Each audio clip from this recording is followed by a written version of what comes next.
Welcome, today in front of me XIAOMI Redmi 10 and I'll show you how to log out from Gmail account on this device.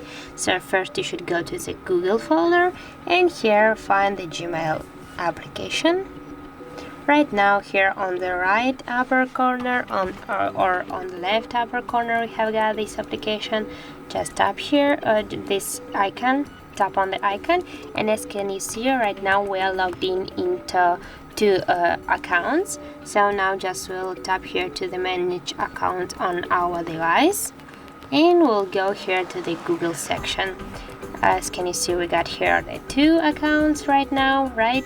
And for example we want to remove the second account, so just tap here and here you will see the more icon. Just tap on this icon and click remove account and just confirm to tap here to remove account.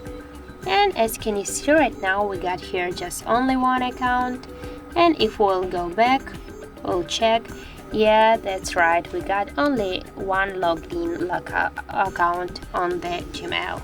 So that's it. If you found this video helpful, leave like, comment and subscribe our channel.